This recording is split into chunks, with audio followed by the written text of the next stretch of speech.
If you have a capital gain sitting on the table from a stock sale, a business exit, a property flip, anything, and you haven't heard about opportunity zones yet, this is the most important 90 seconds you'll watch today. Because Florida has 427 designated opportunity zones, and the tax advantages inside of them are unlike anything else in the U.S. tax code. Opportunity zones are created by the Tax Cuts and Jobs Act of 2017 to encourage private investment into economically distressed communities. The program was just made permanent by the One Big Beautiful Bill of 2025, so this isn't going away. In Florida, these zones include areas around South Florida, the Panhandle, Central Florida, and rural counties where growth is just beginning. Here's how the math works, and there are 3 tiers to understand. Benefit 1, deferral. You reinvest your capital gain into a qualified opportunity fund, a QOF, within 180 days of realizing it. That gain is not taxed right now.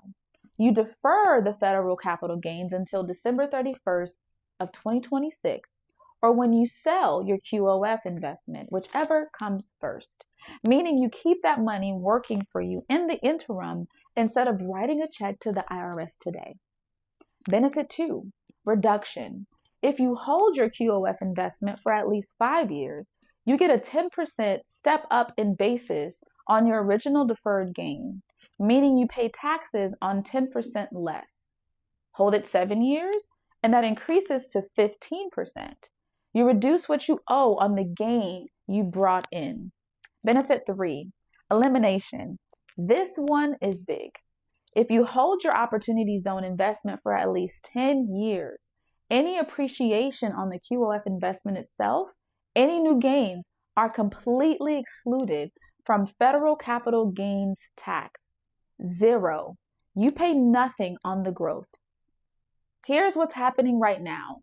The One Big Beautiful Bill made opportunity zones a permanent part of the tax code.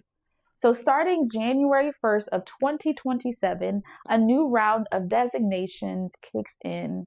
It's called OZ 2.0. Florida's governor is nominating new zones to the U.S. Treasury starting July 1st of 2026. The new criteria are stricter, lower income thresholds, no more contagious tracks, workarounds, but the opportunity for investors who move early on the newly designated zones is enormous. Let's say you sold stock and have a $500,000 capital gain. Instead of paying federal capital gains tax this year, you roll that $500,000 into a qualified opportunity fund instead, invested in Florida's real estate. You defer the tax, you hold for 10 years, the property appreciates. When you sell, you pay the deferred tax on your original gain, but every dollar of appreciation on the investment, tax-free. Opportunity zones in Florida are one of the most powerful tax deferral and elimination tools available to investors right now. And with the OZ 2.0 launching in 2027, the timing to position early has never been better. If you're sitting on a capital gain and want to understand how a qualified opportunity fund investment in Florida might work for your situation, let's talk. Drop a comment below or send me a message or book a call. Always consult with your CPA or tax advisor for advice that's specific to your situation. This is Daniela Gilet, real estate advisor at Lifestyle International.